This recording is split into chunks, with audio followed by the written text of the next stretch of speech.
dans l'industrie générale, parce que selon les règles de l'OSHA, il y a des règles qui changent de la construction à l'industrie générale. Donc, pour l'industrie générale, c'est la norme, le standard 1910-146. Par contre, dans l'industrie de construction, ce sont la sous-partie AA, donc qui va aller des standards 12 001 jusqu'à 2013.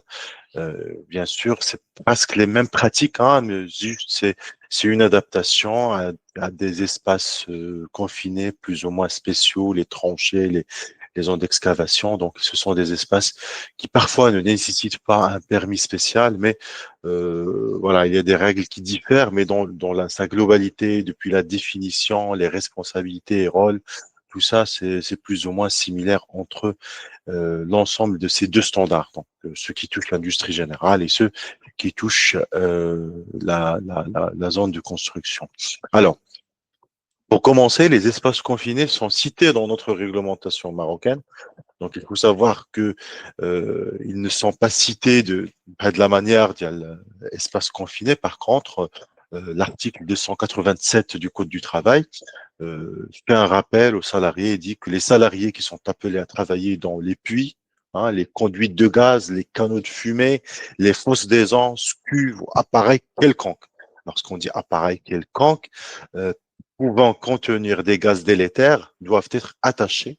وهنا كيعطينا جوج ديال les règles. ما كيدخلش في le détail, bien sûr, c'est la loi.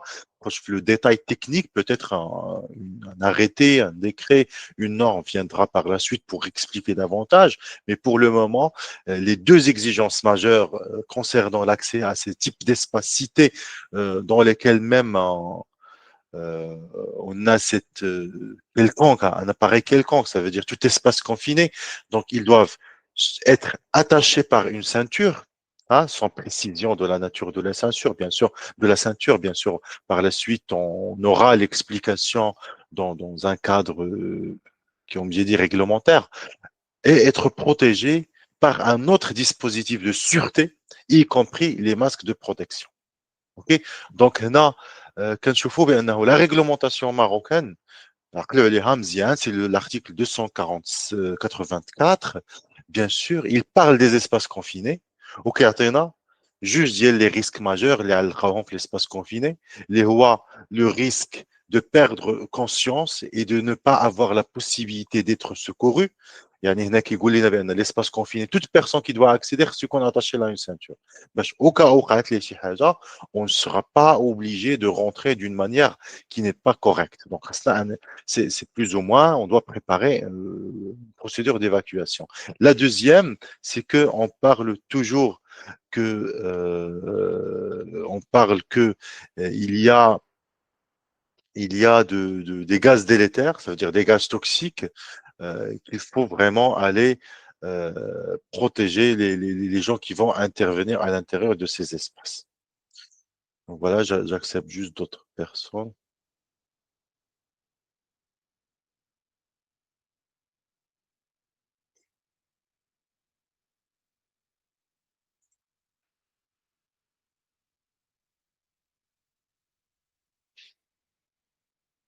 Désolé, je vais juste faire une relance.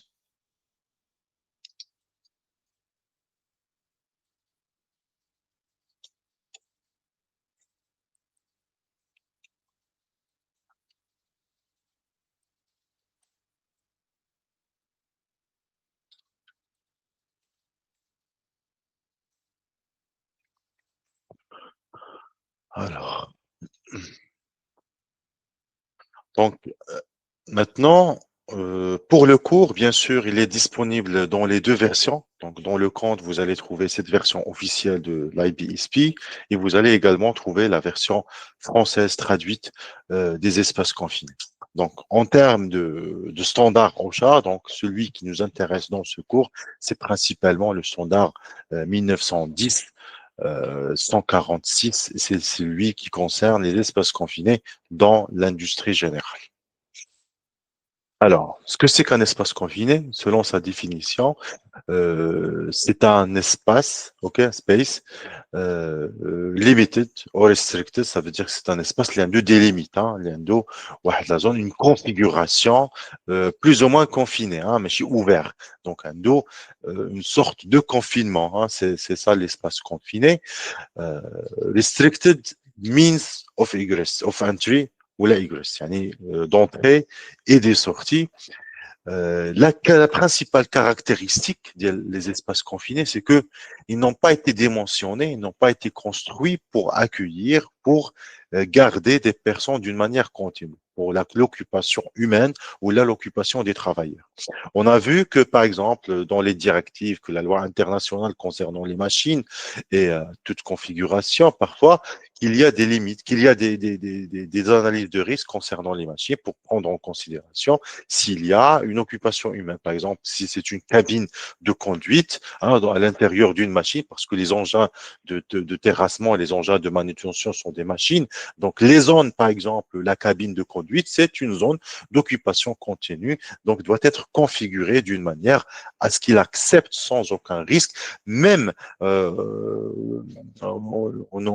y a des exigences techniques, ROPS, FOPS par exemple, c'est une exigence rollout Fallout. Donc, c'est une exigence technique sur les cabines qui abritent les conducteurs. Vu qu'en cas de renversement, hein, de rollout, ça veut dire safety, rollout safety devices, donc en cas de renversement de la cabine peut résister à ce choc de renversement et au choc d'être écrasée par bien sûr, il y a une certaine limite, mais en cas de chute de bloc, autres éléments, donc il y a une résistance qui va protéger la personne qui se trouve à l'intérieur de la cabine. Donc, quand je vous bien c'est pas la même chose lorsqu'on fabrique un espace confiné, il est fabriqué pour une autre raison qui n'a rien à voir avec l'occupation humaine. Donc, c'est pour le stockage, pour la transformation. Donc, c'est des considérations techniques qui n'ont pas pris en considération la présence humaine continue à l'intérieur de l'espace confiné. Mais quand même, il y a un besoin, donc les personnes, les opérateurs, les travailleurs, il y a un besoin d'un moment donné, à une fréquence donnée, annuelle, mensuelle, pour faire un contrôle, pour faire de la maintenance, pour faire le nettoyage. Il y a à un moment donné un besoin d'accéder à cet espace pour réaliser une tâche d'une durée limitée. Hein. Donc, in order for worker area to define, donc non, to be defined as confined spaces, il y a une place qu'on veut nommer comme étant un espace confiné, selon les règles de l'OSHA. Hein, selon les règles de l'OSHA. Ce n'est pas toujours applicable à l'échelle internationale. Selon les règles de l'OSHA, il y a des exigences. Alors, des exigences sont explicites parce que, comme on a vu le module 1 de l'OSHA, donc ces objets, ces règles sont mandatoires, sont obligatoires et sont objets à des sanctions et des citations en cas de visite du Safety Compliance Officer, donc en cas de visite, les chantiers, qu'ils trouvent des anomalies. Donc, c'est des choses, l'écono écrites et explicites. Il y a ni juste d'une manière subjective sur l'espace confiné, mais c'est vraiment des règles pour décider. Donc, là, la règle, c'est ce qu'on appelle limited opening for entry and exit, yani des accès limités pour l'entrée et l'accès. Sachant, comme j'ai dit, que c'est pas toujours, parfois, dans le cadre international, on peut nommer des espaces comme étant confinés, les grands espaces, par exemple, les silos de stockage de matières premières, de stockage, il y a les grandes quantités de matières premières, parfois les accès et les sorties qui sont vraiment convenables. Hein. On peut entrer, sortir sans vraiment être dérangé. Mais pourtant, on les appelle espaces confinés. Donc, les règles climatiques, ils sont applicables. C'est une définition dialogique. Donc, la deuxième, c'est plus ou moins la plus générale, c'est que les espaces confinés n'ont pas été dimensionnés pour l'occupation humaine. Et la troisième règle, c'est la possibilité d'accéder au moins une partie du corps. Hein. Donc, pour faire un travail à l'intérieur. ما تكونش عاوتاني شي حاجه اللي vraiment on peut pas considérer comme étant mais خاص une partie du corps, au moins la moitié du corps peut accéder hein, ما يكونش مثلا une petite citerne qui ne permet pas l'accès مثلا même pas ديال la main ou ديال le bras et on peut appeler ça un espace confiné parce que quand même خاص تكون داك l'accès دخلنا واخا une partie du corps a accédé mais qui يكون enough يعني pour faire l'accès. Voici quelques exemples. Donc, on a plusieurs exemples. Donc, les manholes, مثلا في كيكون عندنا واحد الاوبنين ديال واحد لا citerne. Donc, هاد les manholes كنسميوهم هاد l'entrée d'homme. Donc, تيكونوا ce sont des espaces confinés.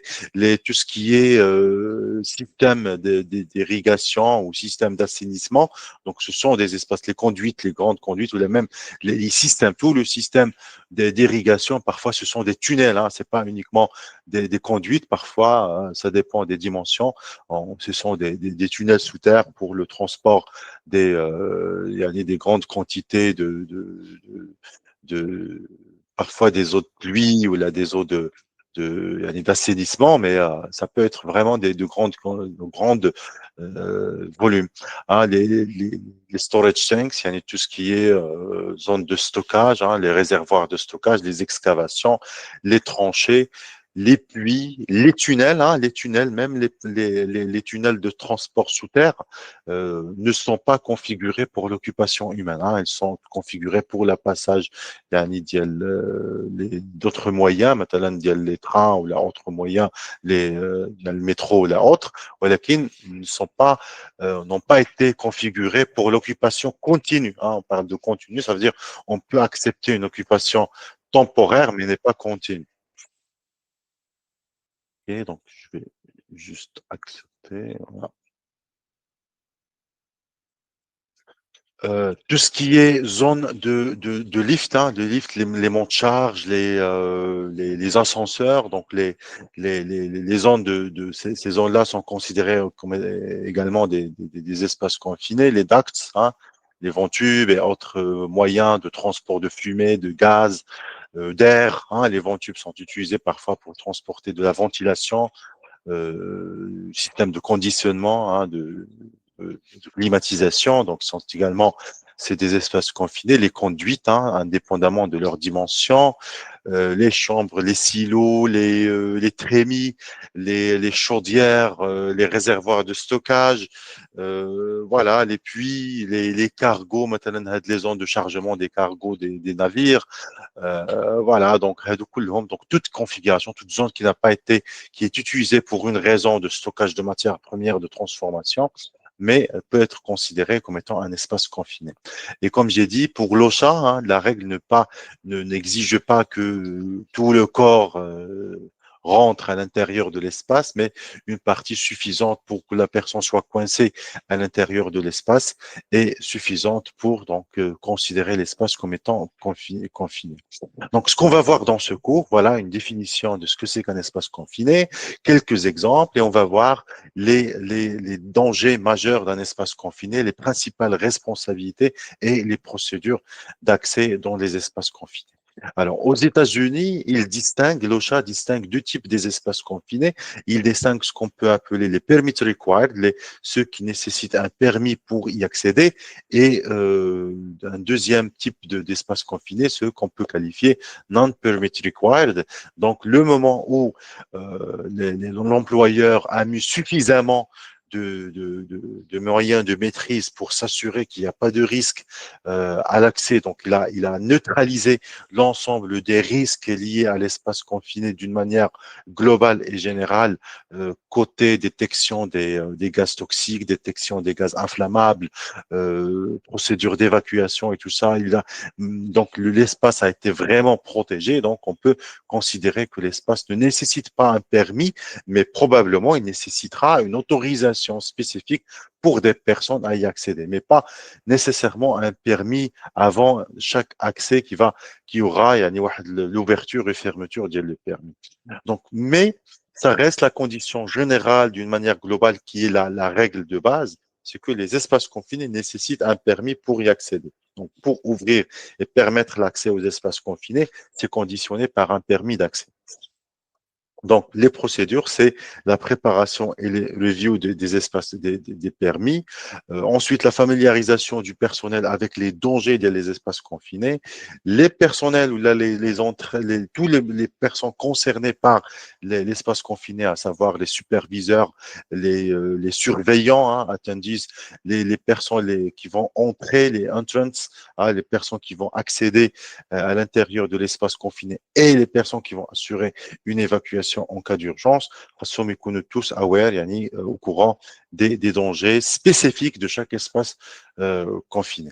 Alors, parmi les personnes clés de l'accès à l'espace confiné, c'est le premier, hein, c'est la responsabilité ultime, revient au superviseur. Donc, il y a un superviseur qui est différent du surveillant, hein, le superviseur peut accéder, peut entrer, peut sortir.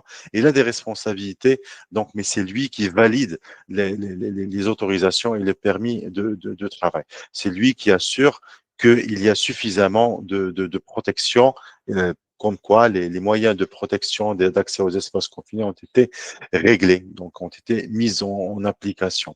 Donc lui, bien sûr, il va supporter le rôle de attendance authorities, hein, qui est le surveillant, c'est mieux manhole watcher, donc la personne qui supervise l'accès et l'entrée depuis l'entrée d'homme, ce qu'on appelle attendance, qui a l'autorité, donc c'est le superviseur qui a l'autorité pour faire son travail correctement.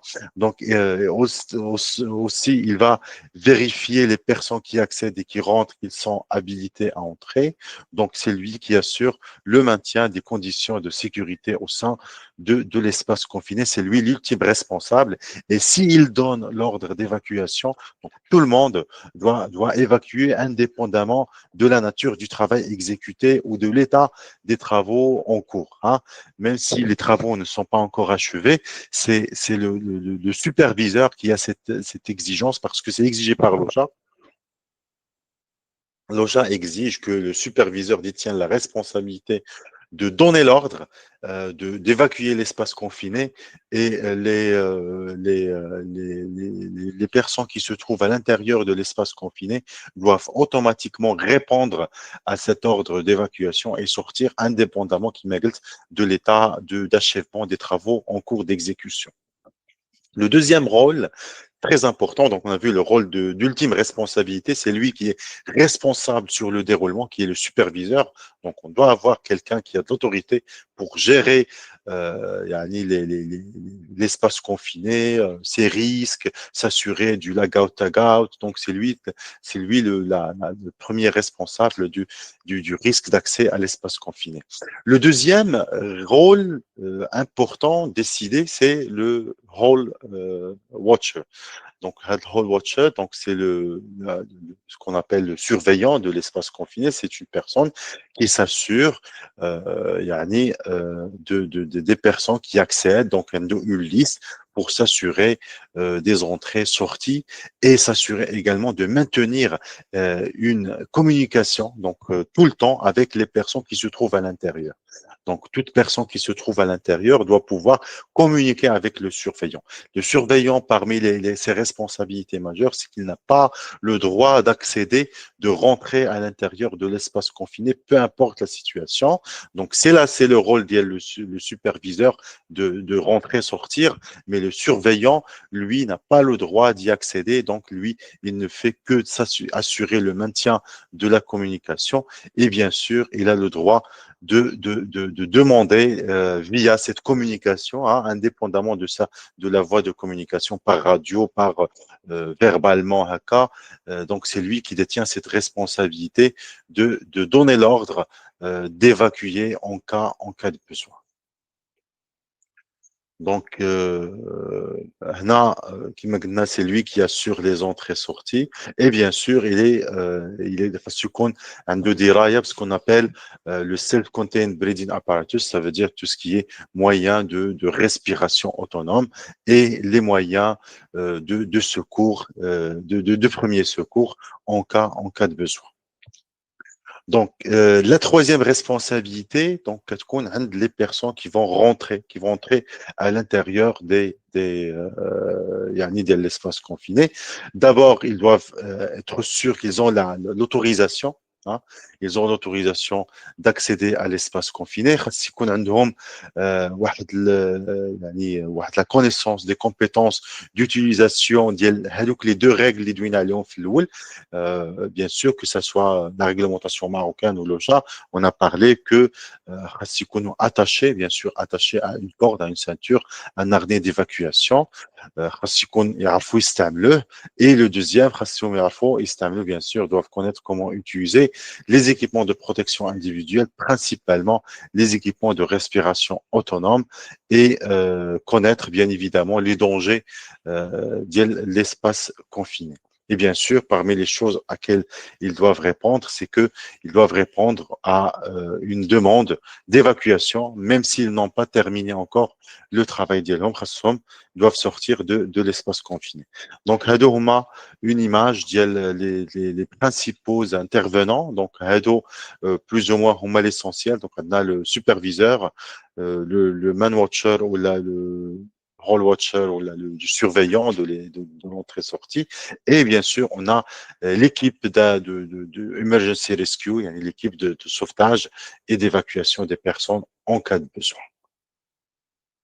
Parmi les moyens utilisés donc dans les espaces confinés, vous avez vu le besoin, donc parce que les espaces confinés sont caractérisés par la présence des gaz toxiques, des gaz délétères, des gaz bien sûr qui peuvent présenter même et l'absence de l'oxygène bien sûr.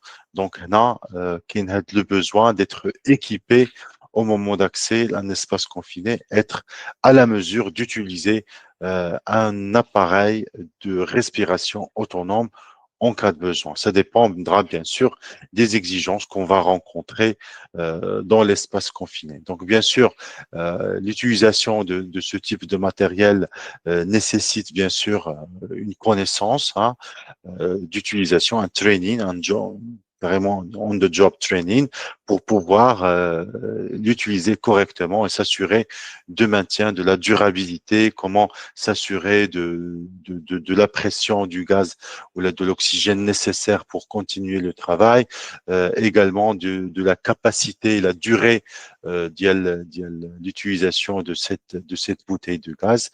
Donc tout ça, c'est très important au moment d'accès dans un espace confiné. Donc, les espaces confinés, comme on a dit, sont caractérisés par plusieurs risques, ce qu'on peut appeler les risques généraux, des risques qu'on va trouver dans n'importe quel espace confiné. OK? Donc, n'importe quel espace confiné, on va trouver تقريبا عندنا juge ديال les risques ou la juge les dangers qu'on va trouver dans les espaces confinés. D'abord, désolé, trois éléments et d'autres dangers qu'on peut, selon l'utilisation de l'espace confiné. Alors, les dangers généraux qu'on va trouver dans un espace confiné, on a le manque d'oxygène. Hein. Donc, dans un espace confiné, l'oxygène il est critique parce qu'il y a manque d'aérage, donc nécessairement créera une opération qui va consommer également de l'oxygène. Donc, on peut se retrouver dans une situation où on n'a pas d'oxygène. La deuxième, c'est la présence des gaz toxiques. Ça, on peut le trouver également dans n'importe quel espace confiné. Et les moyens d'accès et de sortie, comme on a dit, qui sont parfois difficiles. Donc, les trois dangers presque généraux qu'on va trouver dans tous les espaces confinés. Par contre, la présence des gaz inflammables, également, on peut la rencontrer dans plusieurs types d'espaces confinés. Parfois, les espaces confinés sont utilisés comme des mélangeurs, donc dotés d'un mécanisme d'agitation ou d'un mécanisme de rotation qui va mélanger ou l'arrivée d'une conduite, bien sûr, d'alimentation par produits chimiques ou d'alimentation par la vapeur ou par la pression. Donc, on doit s'assurer qu'il n'y a pas donc, à travers la procédure de consignation, qu'il n'y a pas d'arrivée de produits chimiques dangereux ou d'énergie, hein, de gaz ou d'énergie électrique ou là d'énergie de vapeur. Donc là, c'est parmi les choses qu'on peut trouver également dans les espaces confinés.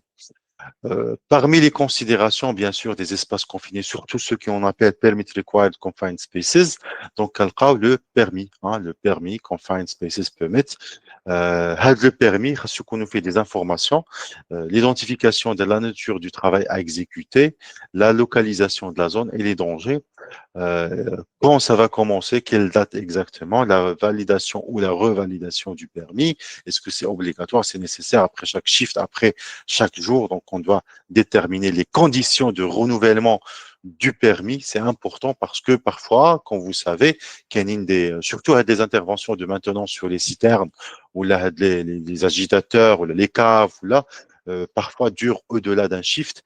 Donc la revalidation du permis d'accès, il est très important de cerner les conditions de revalidation. Le permis doit également inclure la fréquence de revérification de la présence des gaz ou l'absence de l'oxygène. Donc, on doit fréquemment mesurer d'une manière continue ou avec une fréquence donnée.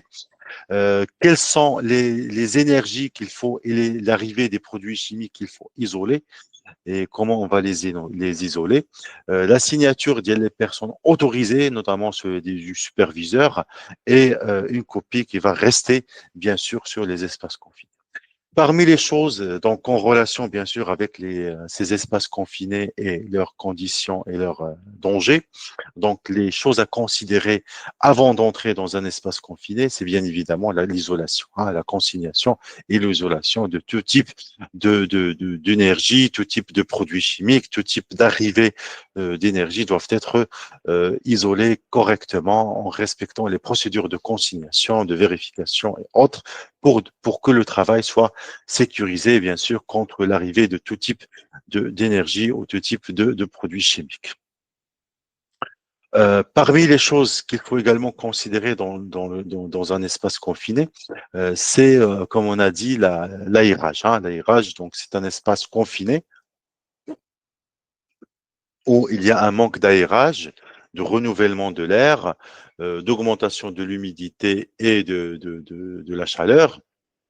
Donc, les conditions HADO, bien sûr, doivent être prises en considération et soit on doit ventiler, donc on doit mettre en place des moyens de ventilation technique forcés, soit assurer une période de reste, de repos avec une fréquence donnée pour permettre aux salariés de se reposer avant de reprendre le travail dialogue.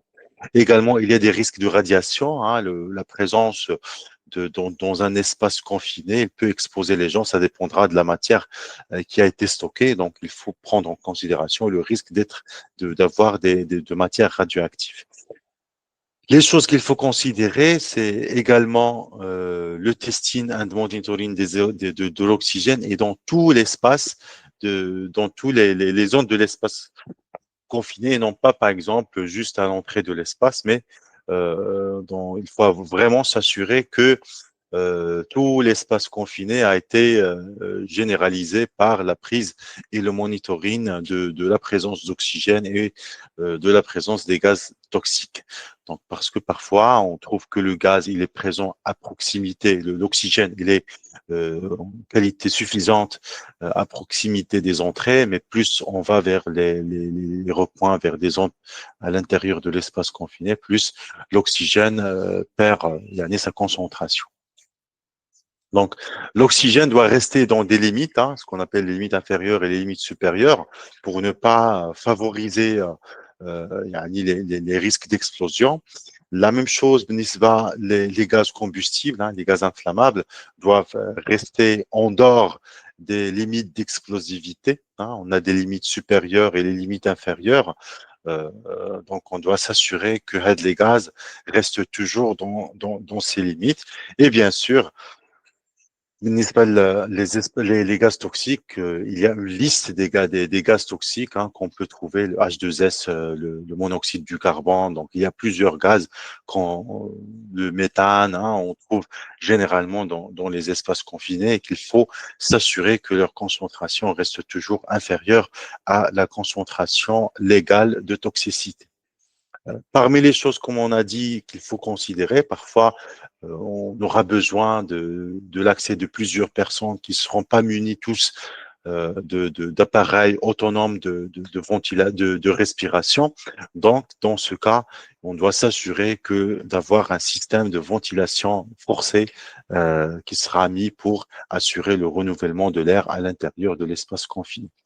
Donc tout ce qui est, bien sûr, on doit s'assurer de l'utilisation que les personnes qui vont utiliser, yani ils auront besoin d'utiliser leurs moyens de protection, que ce soit les harnais ou là même les protections breathing apparatus, comme on le voit, yani tout ce qui est moyen de respiration autonome, bien sûr formés et pouvoir utiliser correctement les moyens, parfois, ils ont une configuration qui n'est pas encombrante, les gens peuvent continuer à travailler sans vraiment, mais que la durée, elle est vraiment d'une demi-heure ou là. Donc, on doit prendre ça en considération. L'utilisation des équipements, surtout les outils à main, donc alimentés électriquement, et on sait, comme vous avez vu, que parfois il y a présence de gaz inflammables à l'intérieur des espaces confinés, donc qui peut conditionner, ou là même parfois ce qui explose, ce n'est pas toujours le gaz, mais parfois il y a de la poussière, hein, de la poussière parfois les espaces confinés qui qu'on en stock des poudres qui sont les poudres combustibles. Et on sait que peut-être, selon la nature des travaux, qui est maintenant dans la combustibilité, il y a le dust explosion, l'explosion de la poussière. On sait que la poussière également explose, comme les gaz. Donc, mais grâce à des conditions spécifiques qui peuvent, parmi les choses, on a la théorie qui s'appelle يعني l'hexagone d'explosivité de la poussière, ou parmi les choses, c'est le confinement. Hein, la dispersion, l'atteinte des limites, être dans les limites inférieures, entre les limites inférieures et supérieures d'explosivité, et le confinement et la dispersion. Ok, ce sont des conditions qui s'ajoutent aux trois autres conditions, les quatre à la fois la combustibilité, la présence de l'oxygène, hein, de comburant et source d'énergie. Donc, bien sûr, on a des conditions, même parfois des choses dont on ne se rend pas compte, la poussière combustible, indépendamment de sa nature, peut exploser. Donc, parce que dans l'espace confiné, on atteint généralement les conditions. Donc, chez l'âge, on fait beaucoup attention à l'utilisation des équipements alimentés par de l'électricité et on favorise bien sûr l'utilisation d'équipements de extra low voltage, les très basses températures, de très basse tension, donc inférieur à 50 volts. Ok. Sinon, et les canaux d'autres, on doit s'assurer qu'ils sont soit à double isolation, soit à non mise à la terre. Donc voilà, donc ce sont des conditions importantes à respecter lors de l'utilisation, bien sûr, comme j'ai dit, des handheld tools, c'est tout ce qui est outils utilisés à la main. Voilà, ça c'est très important. Les choses qu'il faut prendre également en considération lors d'utilisation ou l'accès aux espaces confinés, c'est les accès aux entrées. OK. Là, la nature de l'espace confiné, comme on a dit, qui n'a pas été préparé pour l'accès humain. Et il faut savoir que les fabricants, surtout de ce type des espaces, surtout lorsqu'ils subissent une pression, hein, l'espace, surtout avec les citernes sous pression, ou là, les chaudières, ou là, tout type de réservoir qui va plus ou moins à un moment donné recevoir une pression ou des fuites, les fabricants essayent de limiter les manholes, les trous, qui connaissent les espaces confinés. Les fabricants essayent de limiter leurs dimensions parce que d'un point de vue qualité, plus les espaces sont de grand volume, ou de diamètre important, plus l'efficacité de l'espace confiné, il est réduite, hein, qu'on nous fait des fuites et ainsi de suite. Donc là, ça implique automatiquement, c'est que l'espace qui doit l'accès en très difficile, que ce soit en termes d'accès, que ce soit même à l'intérieur. Parce qu'à l'intérieur, les conditions ergonomiques ne sont pas top. On peut se retrouver dans des postures qui sont vraiment très dérangeante côté ergonomique. Mais l'un des points, et comme on a vu dans l'article 284 du Code de travail marocain, il y a cette condition d'être attaché à une ceinture, hein, ce qu'on appelle lifeline to safety harness. C'est important, comme vous voyez, donc on aura la possibilité de faire sortir, yani, de tirer la personne en cas de besoin, parce que à tout moment, cette personne peut perdre conscience pour une raison ou une autre. Donc, on doit pouvoir l'évacuer le plus tôt possible, hein. C'est très important. Et les moyens d'accès, normalement, soit des échelles, parfois caning, des fabricants qui mettent des échelles à l'intérieur fixes, hein, à l'intérieur des espaces confinés. Sinon, on doit mettre des échelles qui sont convenables. Les choses à laquelle également on doit prendre en considération, c'est les personnels, donc l'habilité et l'aptitude, que ce soit l'aptitude mentale, physique, les connaissances des personnes qui vont pouvoir accéder à l'espace confiné. خاصهم يكونوا كلهم trained, hein, trained, يعني formés sur l'utilisation يعني ou l'entrée à l'intérieur de l'espace confiné. Ou must be يعني maintenir une communication à l'intérieur de l'espace confiné tout le temps avec le surveillant. Et là, bien sûr, lors de l'accès ou de l'entrée, doivent signer un document d'accès-sortie. Donc, parmi les choses, comme on a dit, très importantes, c'est le permis, hein, le permis to work, qui doit être maintenu à proximité de l'espace confiné, et également la signalisation, hein.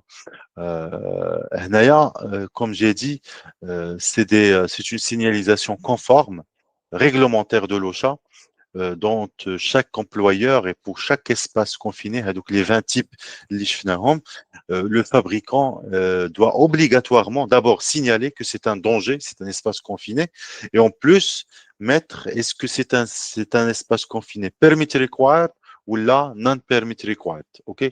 Mais la signalisation doit toujours exister à l'intérieur de l'espace confiné. La dernière chose à laquelle on doit faire attention, ce sont les équipements d'évacuation ou là, les équipements de premier secours. Donc, tout espace confiné est rempli de dangers. Donc, à un moment donné, on va se retrouver dans une situation, on aura besoin d'évacuer rapidement. Donc, on doit avoir un plan d'urgence, hein. C'est très important de réfléchir en cas de besoin, comment on va faire évacuer la personne, quels sont les moyens. Et parmi les moyens les plus communs utilisés, c'est le tripode, donc de maintien et pour retirer donc ce qu'on appelle le lifeline, la personne qui doit rester attachée. Parfois les équipements retrieval, hein, mais qui les moyens d'équipement sont rentrent dans les travaux en hauteur, ok, mais parfois ils sont équipés de cette manivelle qui permet de tirer la personne en cas de besoin. Il faut vraiment faire attention parce que non pas tous les enrouleurs dérouleurs ne sont pas tous toujours équipés par ces moyens. Moi, sincèrement, je vous recommande parce que moi, personnellement, je les ai utilisés et l'équipement est vraiment, vous pouvez en bénéficier parce que vous pouvez l'utiliser dans plusieurs types de situations, que ce soit pendant l'accès à l'espace confiné, qui m'a équipé par de la manivelle pour retirer la personne en cas de besoin, mais en même temps, c'est un moyen c'est plus ou moins une corde, hein, avec un système d'ancrage qui permet en cas de chute d'arrêter la personne. C'est un fall arrestor, mais en même temps un retrieval, ça veut dire un moyen pour retirer la personne en cas de besoin. Donc ça, c'est très important d'équiper les personnes qui vont accéder les espaces confinés de ce type de moyens.